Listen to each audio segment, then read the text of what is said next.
Good morning, everyone, and welcome. We're really glad to see you here today and glad that you are going to be part of the first session in our virtual admitted students sessions that are coming up this week and also the week of April 4th. Today, our topic is on financial aid, and I'm Anita Walton. I'm the Assistant Dean for Admissions at the law school on the Newark campus. We are joined today by Ty Gideon, who is the Financial Aid Director on the Newark campus, and Cassandra Hunter, who's the Financial Aid Director on the Camden campus. Nancy Rupert, who's the Assistant Dean for Admissions in Camden, is also on this call, and she will be monitoring the chat and also the Q&A. Feel free, we'll go through a couple very basic questions that I have for both Ty and Cassandra about applying for financial aid and things that you will need to know.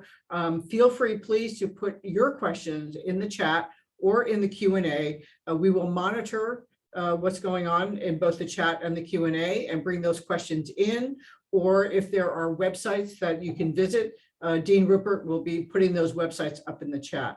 So welcome. It really is a pleasure to have all of you with us today.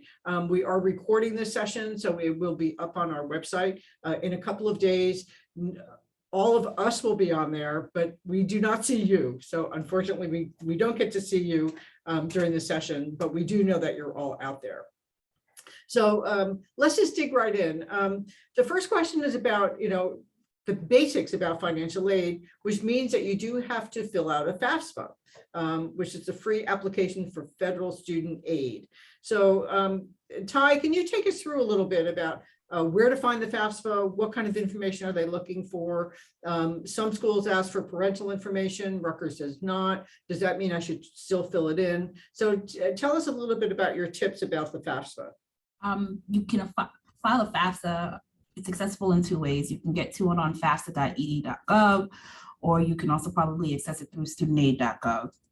There, you will need an FSA ID and a password, and that may be important for some students who haven't applied for federal aid as undergrads, and it does take a few days to turn around a PIN and all that you will need to do your FAFSA. So if you don't have those things, I'll tell you to kind of take care of that now. If you haven't already done so, you still can apply. It's unlike undergrad, while there are suggested deadlines, there's not like a neat deadline where if you don't file by a certain date, you're not getting any student aid. The school code for Rutgers is listed. One of the things that's important for our students is it's not listed under the law school. It's just going to be Rutgers, the State University of New Jersey. So you should look for that. If you don't have the school code, which is 002629, it will be on, you can search for Rutgers on the list of universities there. And it's going to have a New Brunswick address. Don't be dismayed. That's correct. You do not have to include your parents' information, as Rutgers Law School at this time doesn't use that information in determining your eligibility for any financial aid. But what that also means is that you have to just file the FAFSA yourself. So one of the things to watch out for is if you happen to file a renewed FAFSA and for some reason it had your parents' data on it, you want to make sure that you check off that you are a first-year graduate professional student. If you don't change that, then that can kind of sometimes delay the process of us reviewing your FAFSA data. I think the other suggestion I would make for you is once you complete your FAFSA and it's been processed, it gives you a summary, sometimes referred to as a student aid report, or just a one screenshot at the end. It'll tell you kind of what it preliminarily has determined. Why that's important is you may have some documents or some information conflicts, and it'll tell you right there, these are the things that the school is going to contact you about and ask you to send the documentation to them about. And that could be helpful for you to complete those documents and get them to us. And it just helps us to get your financial aid together sooner than later. But I think those are the things that I would kind of think are the most important now. Oh, sorry. And lastly, sign your FAFSA. If you don't include a signature, it just will not be processed. And yeah, that's probably the most important, is just making sure that you sign the FAFSA, because that's what allows it to come into our system and show as completed for our purposes. Cassandra, if I don't think I'm going to apply for financial aid right now, should I still do a FAFSA? Yes, you should still do a FAFSA. Even if you're not going to be borrowing federal loans, we recommend that you still complete the FAFSA because sometimes in the middle of the year, a scholarship may become available. And if it's need-based, we can take a look at your FAFSA information and determine your need that way. If you do the FAFSA now and we process an award letter for you, just do not complete the master promissory note and things like that, so that no loans are processed for you. But at least it's on file, because if later in the year you decide you want loans, you don't then have to start the process at that time. We will already have it on file, and then we can just send you a change form and implement your loans at that time. Great, thank you. So now that I've done the FAFSA and I've been admitted to the law school, how do I get my financial aid from the university? Ty, do you want to answer that one? So once your financial aid has been received, we have your FAFSA data, we will then turn around and award you financial aid. The way that you will be notified is electronically, with the ability to access the information via the university's portal. You can print a letter from that portal. That first letter that you'll see will only include your eligibility for federal student loans and possibly federal work study if you're a Newark campus student. Once that award is sent out to you, it is later updated, maybe late as June, July, with your scholarship if you've been awarded scholarship. So a completed award letter will not be available until late June.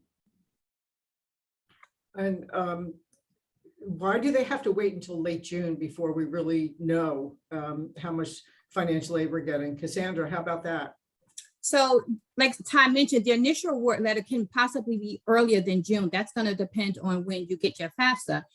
But because we don't enter scholarships until later on, that will need to be adjusted. So that final award letter, which will include your cost of attendance, your student loans, your merit scholarships and things like that, or rather your law school scholarship, that's when that final award letter will come out, which will include everything. But initially it will only be loans, but it can be sooner than June. That just depends on when you complete your FAFSA. And Cassandra, what kinds of loans do we get to our graduate students qualify for? What will they see in their financial aid award letter?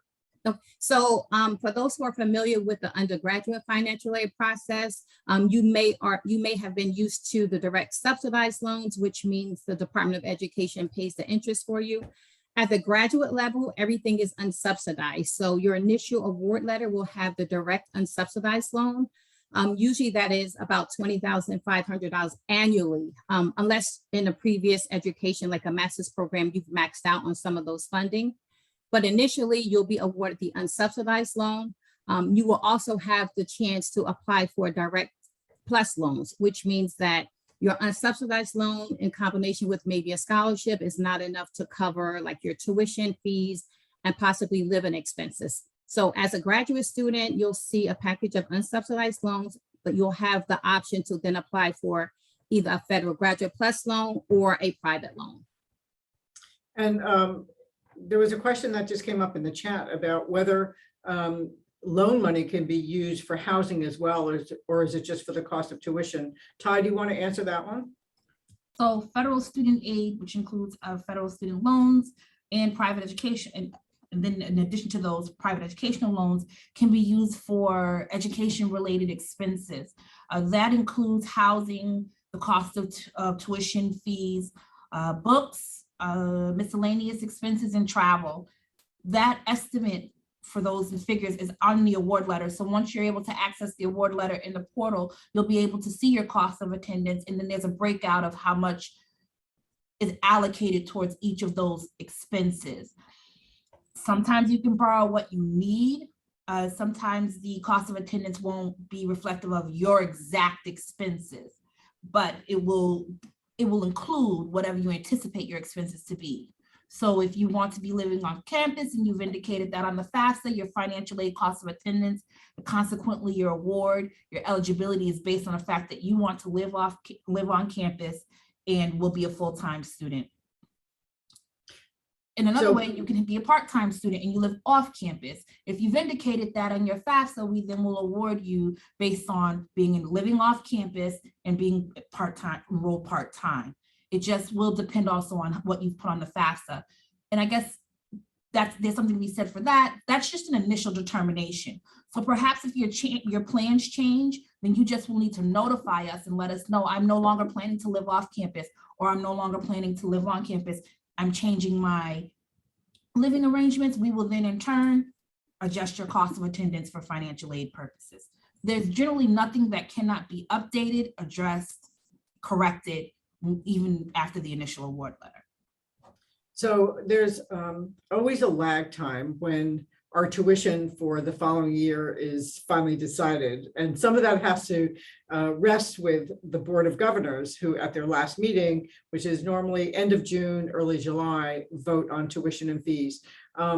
Is that the time when we can apply, when people should apply for Grad Plus loans and for the Stafford loans? Like if they've done their FAFSA and the loans are there, it's too early to apply now, right? Cassandra, Yes. go ahead. Yep, it is too early to apply now. Usually the Graduate Plus loan for the upcoming year, that application on the Department of Education websites usually opens either May 1st or June 1st. But what I would recommend is when you get your actual award letter, first of all, maybe sit down and do a budget to see what you really need. Take into consideration what your tuition is going to be and your travel and things like that, and then decide what you need for the Graduate Plus loan. We can always later increase your loan for you, but we recommend that you kind of take exactly what you need so that you're not over borrowing. And what's included in the cost of attendance? You mentioned briefly tuition and fees and some housing. If I'm an in-state student and living off campus, how is my cost of attendance calculated over, is it over 9 months or over 12 months? So it's calculated over a 9-month period, just the time that you're enrolled in school. So it's the fall semester and the spring semester combined. Summer is its own separate cost of attendance. So when you get your award letter, it's going to be for fall and spring. Like Ty said, it's going to be indicative of whether you're in state or out of state, and whether you live off campus or on campus. So all those things will be taken into consideration when you get that initial award letter. There's a question that just came in about the scholarships that we've been awarding and the law school scholarships that have been awarding, and the conditional nature of them. So everyone who was awarded a law school scholarship, we only have one type of scholarship. You do have to maintain a 2.710. We take that out to 3 decimal points, GPA, cumulative GPA, in order to retain the scholarship. Ty, can you talk a little bit about what would happen if someone lost their scholarship at the end of, and it's after the end of your first year, so after 2 semesters. So Ty, can you talk about that a little bit, and if it's different for evening students versus day? Scholarships are reviewed annually. Your eligibility is reviewed annually. So we wait for the completion of spring grades. Upon completion of those being entered, we look at the cumulative GPA of every scholarship recipient. Any student that is below, any full-time student that is below a 2.71 after their first year, you will lose your scholarship eligibility for the upcoming fall term. A part-time student, we will look at your eligibility generally after what's the equivalent of your first year. You do not meet first year credits, which would be 29, until the fall of your second year as a 1LE student. Therefore, we would review you at that time. Then we will determine whether you lost your eligibility moving forward. Grades are only reviewed once per year in terms of to determine whether a student can retain their scholarship. However, in the instance that a student who has lost their scholarship is able by the next semester to raise their cumulative GPA to the threshold or above it, which is a 2.710, and you inform us, listen, can you look at my grades? I think I have performed and I have been able to earn my scholarship back. We review. If you're eligible, we will reinstate your scholarship for the following term. So you absolutely will lose your scholarship for at least 1 semester, but you are able to regain eligibility once your GPA has risen. Now, it can be only 1 semester that you've lost. It could also be up to several semesters, depending on what it requires for you to retain to regain eligibility. But there is always the opportunity to regain your eligibility up until that last semester before you graduate from the law school. There was a question in the Q&A about whether there are grants available for law students. So for the first year, there's lots of scholarships that are available that are outside of the law school. It's just you have to go find them. If you Google law school scholarships, a whole slew of things will come up. There are bar associations, the Hudson County Bar Association, the Hispanic Bar Association. Many of them do have scholarships for entering law students, but you have to do some of the footwork on your own in order to find those scholarships. The only grants or scholarships that would come from the law school are law school scholarships that you are awarded at the time that you're admitted. But maybe we should talk a little bit about what happened second and third year, because there are institutional scholarships that are awarded at that point. Cassandra, do you want to talk about that a little bit? Yes, so in Camden, we put out our institutional application in early fall. And students have the opportunity to apply for various scholarships through an application process. We take a look at, we have you check off the scholarships, or either just we have you apply generically or generally. And then if you're eligible based off of like what you're going to law school for, what your interests are, the essay writing, things like that. And then we can select you. We use a committee. And then if selected, we can award you those types of scholarships. We do that once a year in Camden. I believe Ty does that once a year in Newark as well. But you will have the opportunity, especially as a second and third year, to apply for institutional scholarships. In Camden, we also have scholarships on the admissions website for interim students. These are external scholarships. So as they come into us, we update our scholarship website. So you may want to take a look at that periodically. And then again, as a second and third year student, we have a current student scholarship website with a whole list of scholarships that become available throughout the academic year. Ty, things are a little bit different in Newark, right? Because we do have many more scholarships that we're able to award. Why don't you talk about the Newark institutional scholarships a little bit? So our institutional scholarship application is released in June so upon completion of the academic year, it is released. That is because our scholarships are only available to continuing students for the most part. Those few scholarships that are available to 1L students, we award and review those internally without an application process. However, due to the number of scholarships we have for continuing students, and considering that the primary consideration is that they are continuing law students, that's why we released the application in June of the year. We review eligibility based on a number of factors. The scholarships range in criteria from need to merit, sometimes a combination of both. Sometimes it's a consideration of your background, where have you lived. There's just so many of these scholarships have varying criteria. And so we have a very comprehensive application. We ask the applicant to supply all the information. We will review it and match you to the scholarship, which is best suited to your credentials and the criteria of the scholarship. I think it's important to note that if you already have an existing merit scholarship, one of the important things to consider is that the law school does have the ability to adjust your merit scholarship based on an additional institutional scholarship award. The result of that adjustment will never be that you receive less than what you already were eligible for, but we do have the discretion to say, well, the student has received a substantial portion of funding, is eligible for this additional scholarship, and we'd like to award it, but we may need to make some adjustments to ensure that this is the best way to spend the funding to give the benefit to the student and obviously the benefit to the university as well.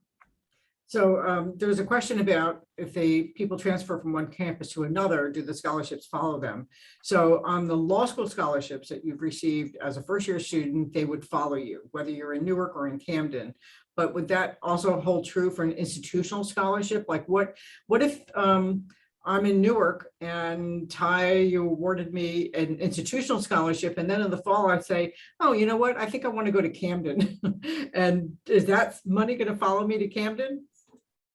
So that's a tricky question. So most scholarships at Camden are 1 year scholarships, so they would not follow you for your second or third year. We have a few scholarships that we share through locations, but ultimately Camden and North does separate scholarship awarding. So no, it would not follow you ultimately. Okay, and there was another question. I think this is pretty simple. They want to know if you can have scholarship plus financial aid. The answer is yes. Your scholarships do not cover your entire cost of attendance, but you can't get beyond, you can't borrow more than what the cost of attendance is. So the law school scholarships are geared towards tuition only, not towards your fees, not towards housing, not towards books, not towards any of those other expenses. So if there is a gap there that has to be filled, that's where you will fill it with loans if you need to borrow loans. Okay. One other question that came up is, what if I signed up for loans and then decided I don't need all of those loans? Is there a way that I can reduce it? What happens if I already received a loan payment and then realize that I have too much? Can I turn it back? Ty, why don't you answer that one? So it's yes, you can always reduce the amount of loans that you have received during the academic year. However, timing is important. If you reduce the amount of your loans after you have already received your refund check, meaning that let's say you borrowed loans thinking I have additional expenses beyond tuition and fees that I will need to have these funds for, and then maybe those were addressed and we no longer need those additional loan funds. If we've already dispersed the refund to you, once we make that adjustment, it may create a balance too, and you will have to return some of that funding depending on how much you're asking us to return. So while yes, the answer is you can always adjust your loan amount, timing is important and it can create a balance. And if you don't address the balance timely, it will create a registration hold. So I think the benefit of that time that you have in July and August is to really get a grasp on of what your expenses may be so that you can have a pretty decent projection in terms of this is what I'll need. And so hopefully I won't have to adjust my loans later. There is another benefit to you adjusting your loans early. If the university returns your loans within a certain period of time, you won't be responsible for the interest that accrues on that loan. You do not have a lot of time to do so. So I would strongly encourage you, within the first 30 days of class, which it is very possible to kind of say, oh, maybe I won't need this, to return the loans. We can always also request additional loans later. So you don't necessarily have to borrow all that you think you need up front. It's quite prudent to say, you know what, I think I'm going to need about this much, but if I'm going to need a little bit more, the opportunity for you to have that for the most students is there, unless there's a substantial credit issue that you're experiencing. But you can return loans, but you also don't have to take every dime that we offer you up front. You absolutely can decide that you'll borrow what you need later. And that can be done probably within, Cassandra, you can confirm, but within maybe 3 weeks at the end of a semester, we can still easily issue you additional loans without any challenges. Absolutely. And then even a little bit further into the semester as well.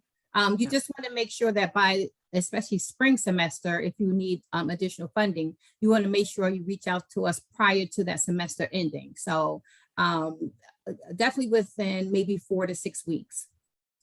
There was a question about when do loans start accruing interest, and the answer to that is when they are dispersed is when they start accruing interest. So it is not, they don't wait until graduation. These are unsubsidized loans. If you had loans in undergraduate that were subsidized, that means that the federal government was paying your interest and it was not accumulating. But the second that you get half of your loan for the fall semester, the interest clock starts to tick. So every time you have a loan disbursement, the interest starts to accumulate. After graduation, you can ask for a deferral on loan payments, but that still doesn't stop the interest from accruing. So all of that just keeps adding into your principal. And there was another question about, does the interest depend on your credit score? Cassandra, you want to answer that? No, it does not. Across the board, every student has the same interest rate for federal student loans. If you're going to be applying for private loans, then yes, but for federal student loans, the interest rate is the same for each student.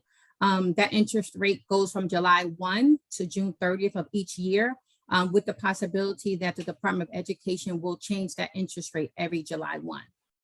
And how about on Grad Plus loans? Don't they charge different interest rates on Grad Plus loans? Yeah, so the interest rate this year is 5.28% on the unsubsidized loan, and it's 6.28 on the plus loan. So it's a little higher on the plus loan because they do run a credit check, but they do not look at your credit score. So basically, they're just looking at to see if there's any adverse credit history, but your credit score is not factored into approval. Okay, and how do I find my financial aid award? Is there a place, do I get something from the university that says, log into this portal and you can look at your financial aid award? Or am I going to get something in the mail? How do I find that? Ty, can you answer that one? So generally, there's an electronic notification that will go out to let you know that your award is available online. You can view your award online. Now, this year, the university is transitioning. We're moving to a new system. So we are still kind of waiting to see what notifications will look like and when you will have system access. There's a lot of points of access actually for your award letter at this time. I'm just not sure what it will look like as of July 1 for next year. You may have different access points. However, the university will notify you at every turn of how to access the information. The main portal that our students see, where there's just a comprehensive amount of information from the various areas. You might see something relative to student insurance. You might see something relative to your student bill, is through Scarlet Hub. That's going to be your main point of entry. And so there will always be a point of access through Scarlet Hub for you to be able to find your award letter information. But in order to do that, they have to activate their net ID, correct? Yes, which, you know, that will come as a result of once you're accepted, you'll be notified, this is your access information, you activate that information, and that will allow you to access the portal. Also, I think importantly, we just recently found out that the university will be instituting Duo for students, faculty, admin. So it's almost a two-step security access. Some of you may be very familiar with it, but basically you'll have to confirm your identity via either electronically, like an app on your phone, or by a phone call, and confirm your identity to be able to access the system. So you'll be able to log in, but you'll have to complete Duo to get full access to the system. There was another question from an evening student and asking whether their income is taken into consideration when they are awarded loans. And I think the answer to that is no. There is a cost of attendance that is assigned to evening students, which is less than it would be if you were a full-time day student, and you can still borrow up to that cost of attendance, and it is not dependent on your income. Can I go ahead. follow up to that?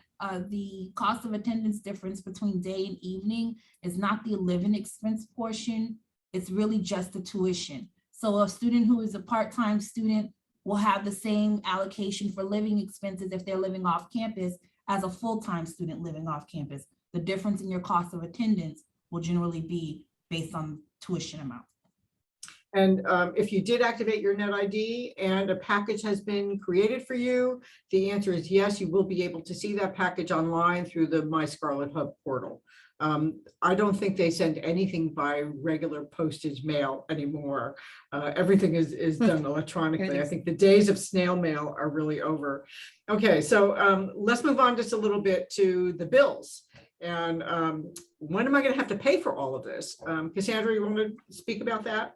Sure. So bills for the fall semester are generated in mid-July with a due date of early August. And then you'll also be sent a link to view your bill, and that's going to link you to the student accounting and billing page. Separately, you'll be billed for the spring semester in early December with a due date by mid-January. You'll have the chance to review your bill, to make sure that your financial aid is listed, to make sure that your loans are listed and things like that. So that's why we kind of recommend you want to, if you know what you want to borrow, kind of do that early enough so that when your bills are ready, your loans are factored in, and then you can just see your balance due after any scholarships or loans are applied.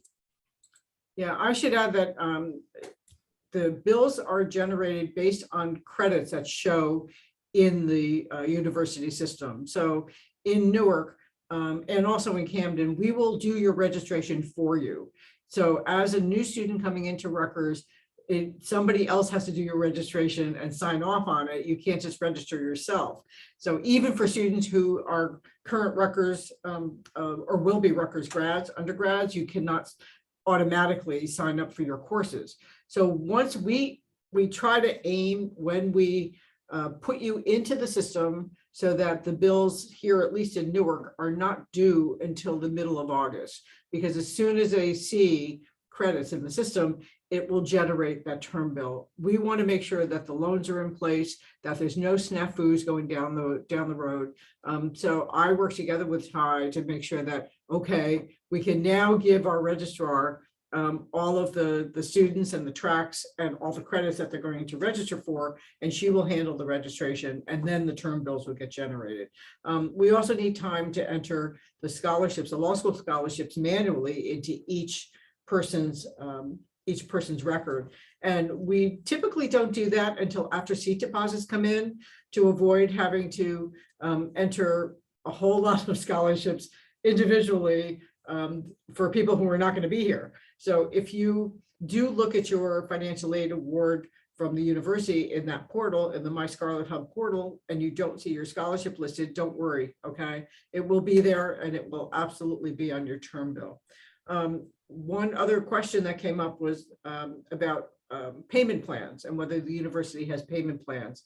I think we added a link in the chat, but Cassandra, do you want to answer that one? Yes. So the university, we use third-party payment plans, which means you cannot directly sign up for a payment plan with Rutgers. But there is a link to a third-party payment plan, and basically you contract with them. They pay your full tuition and fees, what to do for each semester, and then you make payments directly to that vendor monthly. The earlier you sign up for that plan, the better, which means you'll have a lower payment monthly. Okay, another question came up from someone who is in the military, either a veteran or is active military. On the Newark campus, if you're coming here, you'll get an email from me that will tell you about the 2 people on our campus that handle all the paperwork if you're getting military educational benefits. Dan Villanueva in the registrar's office, and Paul Lazaro, who is the head of he's the assistant director in charge of all the students who are either veterans or are serving in the military.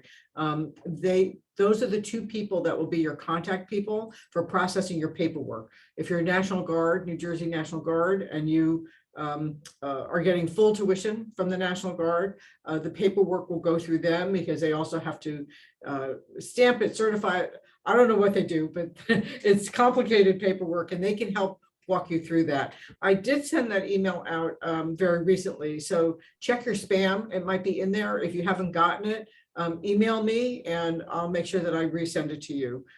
Rutgers is very military friendly. We do honor your service and honor all that you have sacrificed for us and for our country. And so we want to make this as smooth as possible for you. And I have to say that both Mr. Villanueva and Mr. Lazaro here on the Newark campus have been amazing. And I'm sure that on the Camden campus, they have the same kind of service available for anyone who is military.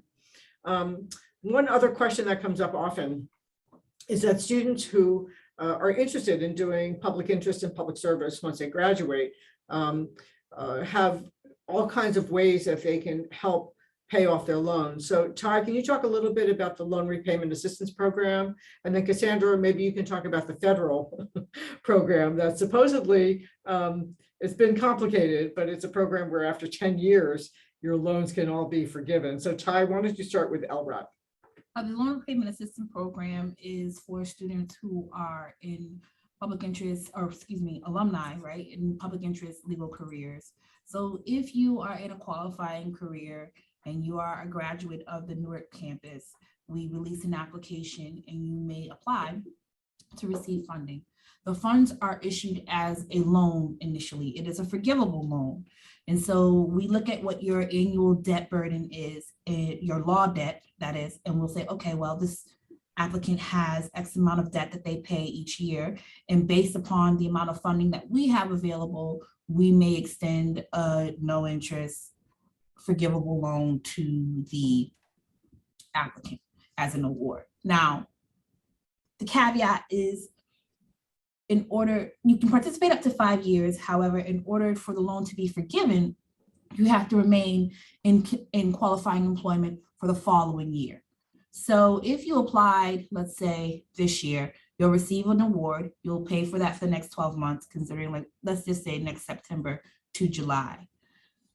What we then ask for you is proof that you've remained in qualifying employment. And we take that and we say, okay, here's a letter. That loan that we issued to you last year is forgiven, and you still have the ability to apply for future year or 4 more times. And so that, like, as I stated, you can apply up to 5 times and receive an award up to 5 times as an alum. It does not have to be consecutive. It really will be driven based upon when you are in the qualifying employment. Now, there might be students that start out in public interest, go into private practice, then come back to public interest. It could go in reverse, but as long as you are in a qualifying position, your income meets our criteria, and you have not received the maximum number of LRAP awards, then you could apply and potentially be awarded a forgivable loan that is later forgiven. Thank you. And Cassandra, Sure. yeah, talk about the federal. Yeah, federal that's program. a big one. So with the federal program, it's after being in public interest for 10 years. And then you can go in and out of public service into the private sector, but as long as it totals 10 years and you have been on the right payment plans and things like that, you have submitted certifications for each job to say that your job qualifies. If you do all those things and keep track of your jobs, you also have to work at least 30 hours. That can be considered full-time. It can be between 2 jobs. So it's really important that every job you get, you complete a certification form with your job and then submit it to the Department of Education so that you start that track record already. And if you meet all of those things somewhere down the line, in about 10 years or more than 10 years, if you go in and out of the public sector, your loans can be forgiven by the Department of Education. Does that include undergraduate loans as well? That does not include undergraduate loans. That includes your law school loans. Okay. I've also, you have to be very careful about keeping track of your work and your loan payments. Hopefully the federal government will streamline that whole process, because it has been very difficult for some of the people who put in their 10 years to actually get their loans forgiven. But now if there's a new administration in, I think some of those roadblocks may get lifted to approving the removal of all those loans. This is why it's really important for you to think about how much you're borrowing, how often you're borrowing, because it just keeps accumulating in terms of interest. Your undergraduate loans can be deferred, so you don't have to make payments on them, but the clock keeps ticking again on the unsubsidized loans. So any unsubsidized loans, the interest just keeps accruing. If you need a form filled out to defer your undergraduate loans, you have to wait until you're actually here, until you've actually matriculated, before the university will certify that. We won't do that during the summer because you may not end up at Rutgers, and we hope that you will be. That's the goal, but the university will wait until after the beginning of class. Our classes start August 22nd. That's the 3rd Monday in August. So we start a little bit earlier than some of the other schools. The university here in Camden, in Newark rather, usually starts the first week of September. So there'll be times when things may not get distributed, like how do I get my refund? So let's say I signed up for my loans, I should be getting a refund to help pay for my rent, my food, etc. Ty, how do I get that refund? So first, the refund won't be available until on or after the first day of classes. So it's really important that you're able to get through the month of August. And for some students, you'll have to figure that out, because depending on when you're going to, if you're relocating and the time at which you're relocating. The refund checks, as I stated, on or around the first day of classes, not guaranteed. Depends on, it's a process. So sometimes the cutoff could be every student who applied and had a refund as of August 16th, we're going to make sure it's ready by the first day of classes. So that's why it's important to kind of put all your things together. There are two ways that a refund is issued to you currently. We issue refund by check, which is slow. Once a date is in the system, it could take up to 10 business days for you to receive it, if not longer. The other way is by electronic refund, which you'll be prompted when the opportunities arise. You can sign up for your e-refund here. That information actually should be in your student bill as well. And most of the students will receive their funds by e-refund. Those are generally available within 24 hours to 3 to 72 hours after the refund has been generated in our system. The important thing to know, and I would encourage you to contact your bank. I have had some students, depending on the amount of your refund, your bank might then put a hold on when it's released to you. So even though Rutgers has released the funding to your bank account, your bank has put a hold on that funding before they actually make it accessible to you. If you've experienced that with your bank, what I would encourage you to do is contact them and let them know I'll have a substantial refund coming, and please, can you not place the hold on it? Sometimes they will be able to accommodate that request, but that's just something to be mindful of. Also, depending on how much you have borrowed, if your refund for the semester will exceed $10,000, you will receive multiple disbursements. So that first disbursement may not be your entire refund check, and that's just an accounting principle that we have to deal with. And so we will issue you one substantial portion of the check, and a supplemental check will come in a later check run. Now, generally, as I stated, the university is mindful that the law school begins prior to the undergrads and some of the other graduate programs.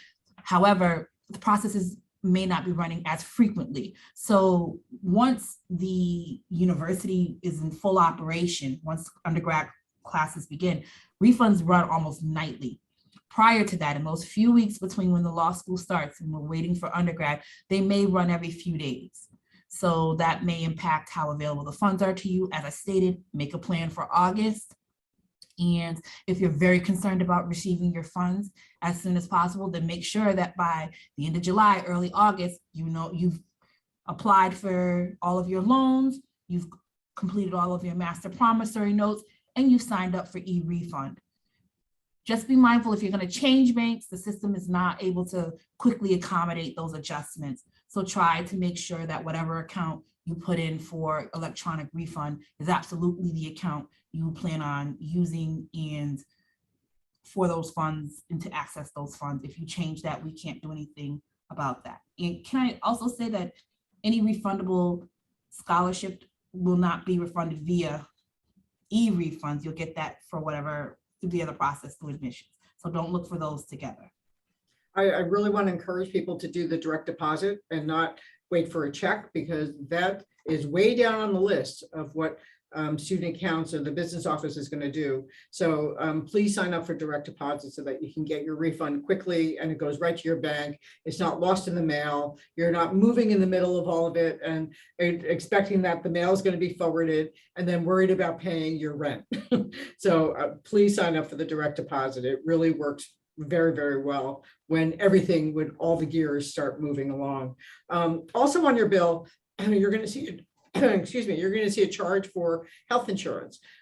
You are able to waive your health insurance if you have proof that you have health insurance, either if you're 26 or younger with your parents, or through a spouse or a partner. If you have your own health insurance, you can waive it. And once you see it on your bill, follow the prompts, follow the link on the bill, and you'll be able to, it'll take you to a different portal where you can show that you do have the health insurance. If you do not have health insurance and you're interested in purchasing the university health insurance, there is a website and there's a link on our admitted students page to the university health insurance information. The basic health insurance is one charge in the fall, which is this past year was about $900 some odd dollars. And then in the spring, you're going to see a higher charge because it takes you from January all the way through until August, through the summer, so that it covers you for the entire year. The health insurance plans are really pretty basic. It's not going to be, you know, like an all-encompassing health insurance plan where you can go visit your doctor anytime you want. So you may want to look into purchasing a major medical plan through the university, which is pretty reasonable. I'm not sure if you, as a full-time student, you can purchase health insurance through the Affordable Care Act. I'm really not clear on that, but that's something that you could check out, and you might find a better plan through the Affordable Care Act if you need your own health insurance. If you're leaving your job, there's always the possibility you could pay for COBRA, but I can tell you right now that the COBRA charges are really, really, really expensive. So there might be, from the time that you leave work until the time you start at Rutgers, if you're using our health insurance, it doesn't kick in until September 1st, as I recall, if not the first day of our classes, but the first day of when the undergraduate semester starts. So if you've got questions about health insurance, send them to me and I'll try to find the answer for you, or try to give you links to the different portals at the university where you can get some information about that. I know that's always a big question for students when they're, especially if they're leaving a job and they're used to having a really good health insurance policy. It's not going to be as good, but it'll be good enough as long as don't run to the doctor every 2 minutes every time you have a stuffy nose. Okay. Any other questions? Let's see. Okay. All right. They're talking about qualifying for in-state tuition, and I can tell you if you live out of state right now and plan to move to New Jersey because it's a wonderful state. We're called the Garden State for a reason.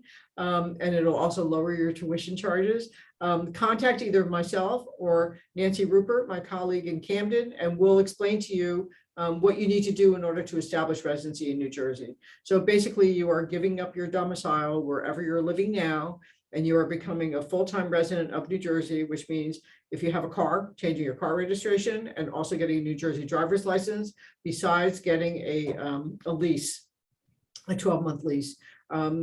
If you're a non-US citizen or do not have a green card, you cannot qualify for in-state tuition. Okay, you will always pay out-of-state tuition. There was another person asked to re-explain the refund again from the loans. Could maybe they didn't get all of that. Cassandra, can you go through that one more time? And Sure. also, are evening students limited in the loan amount they can request? The answer is yes. You can only borrow up to the cost of attendance. So it's not like you can borrow $100,000 and invest it in the stock market. Okay, Cassandra, go ahead. Answer about the refunds. Yes. So if you borrow in excess of tuition and fees, if your scholarship and your loans in combination comes to over tuition and fees, you'll have a credit on your account, which means that money can be refunded to you. In order to receive that refund, there's two ways. It's either a paper check, which will automatically generate if you do not sign up for a direct deposit. Like Anita and Ty mentioned, we definitely want you to sign up for a direct deposit. Once you do, refunds will be sent to the banking information that you put on file. You'll have two refunds in total, one for the fall semester and then separately one for the spring semester. Unless your refunds are above $10,000, then you'll get at least two refunds per semester. But you would need to have borrowed in excess of tuition and fees to get a credit back for living expenses for your refund. Also, a quick question about whether we consider New York to be in state. The answer is no. New York is not New Jersey. And I know that there are some states that do have reciprocal arrangements with each other, but unfortunately that is not the case for New Jersey. So you have to physically live in New Jersey in order to be considered a New Jersey resident. Anita, we also get that same question for students who live in Philly, since it's literally like a few minutes across the bridge. And it's the same thing. No, you have to live in New Jersey. Right. Okay. Okay. Any other questions from the students as we're coming close to the end of our hour? Let me check one more time.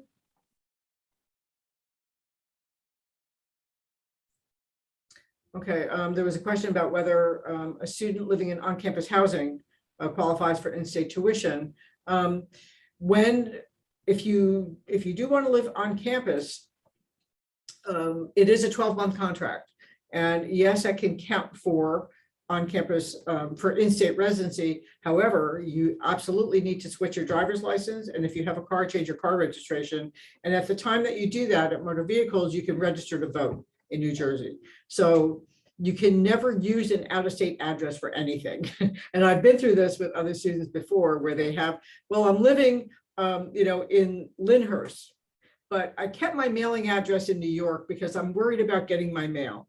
As soon as university sees another state in the system for either a mailing address or anything, they will automatically make you out of state. And then life gets much more difficult to convince them that you are actually living here in New Jersey.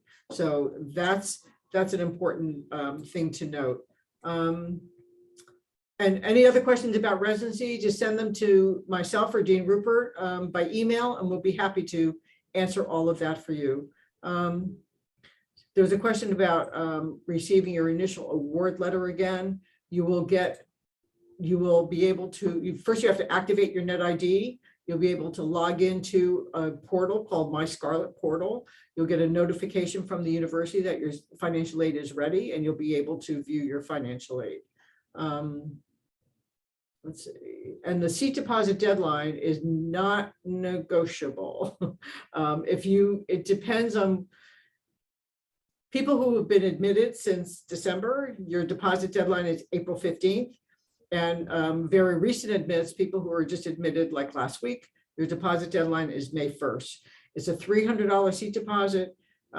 It's a very generous refund schedule. If you withdraw through July 1st, you will get back $200 of your $300 deposit. So if you are still waiting to hear from other schools and you're not sure, basically putting down that $300 means that $100 is going to give you all of this time between now and July 1st. We need to be able to plan our class.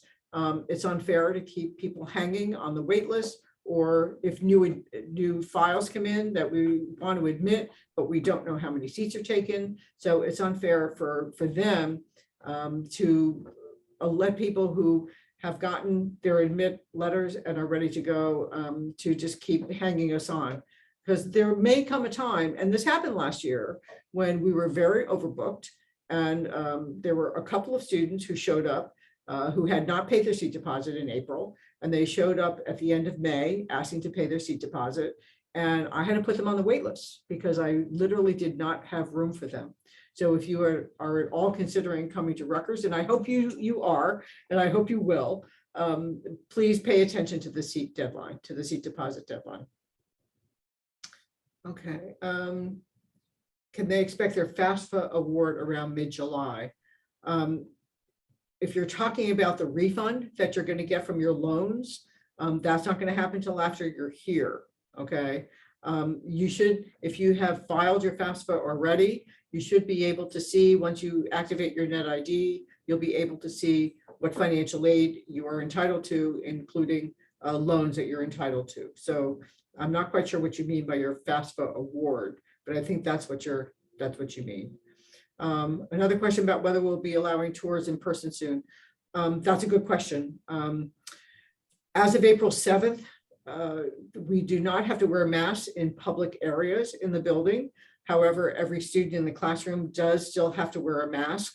And professors still have to wear masks in classrooms because they're more enclosed spaces. We will reevaluate after we get into April. The university has been very, very cautious about letting visitors in. Everyone in the building has to either be fully vaccinated, which means boosted, and or requested an exemption, which the university has been very stingy in giving out exemptions. And if you've gotten an exemption, they're expecting you to take a COVID test once a week. I'm happy to say that by being cautious, we have avoided any major outbreaks of COVID. So that has been a real positive factor for us. And we're just working very hard to keep everyone safe. There are 2 virtual tours that are new that have just gone up onto our website. You'll be able to watch those tours, and they will give you a really good idea about what it looks like in both places, Camden and Newark, not just in the law school, but in the surrounding areas. So check on our admitted student website and take a look at the tours, because they're right up there. And I think that will be really helpful. Our campuses I mean, you can come and walk around outside the campuses, you just can't get into buildings unless you have a Rutgers ID. Okay, because then we know a current Rutgers ID, not one where you graduated. Any Rutgers students who are on this call, your net ID and your RUID will carry over to the law schools if you choose to come. Your law school ID card, if it was issued after 2018, which should be everyone who's graduating now, those ID cards will also be able to be used at the law school. So you will not need a new ID card. And for all of you students on here who are not from Rutgers, we will give you information about how to get your ID cards as we get into the summer. Okay. One more check on the Q&A. Can financial aid packages be used for study abroad opportunities? The answer is, if you are doing one of our study abroads, like if you are going to Leiden, which is a semester-long program, you will pay tuition here in Newark. Yes, you can, because you're paying our tuition for that semester in Leiden, you can use your loans to study abroad. Any other, was that right, Cassandra? That is correct, yes. But if you want to do a study abroad with another school's program, we can process financial aid for you as your home institution, but we have to implement a consortium agreement between the two schools. So it's an actual form we have to complete and then submit to the other school. And then we base your financial aid off of the budget for that school. Okay. Okay, Ty, any final words of wisdom? Enjoy the rest of your time before law school. Keep up with the emails that we send you. I think that it's things will pick up quickly in July, so it'll kind of be a lull, and then all of a sudden in July, it's going to be a lot of action that you're going to need to take to be ready to come to class in August. So I would just keep an eye on your email and be responsive. And Cassandra, how about you? Any words of wisdom? Yes, I just make sure you do actually sit down and do a budget for yourself so that you can be in control of what you borrow throughout your educational career. Just borrowing an extra $5,000 that you really did not need makes a big impact when it's time for repayment. Okay, thank you, both Cassandra and Ty, for all of your help today. And thank you everyone who's been on this call. This has been great. If you have any additional questions, you can direct them to either myself or Dean Rupert, and we'll be happy to try to answer them for you or send them over to Cassandra or Ty for their expert advice. They have been in the financial aid business for quite a while, and they can certainly help guide you down the road. Thank you and enjoy. I hope it's beautiful weather where you are. It is here in New Jersey today. The sun is actually shining. Okay, so long.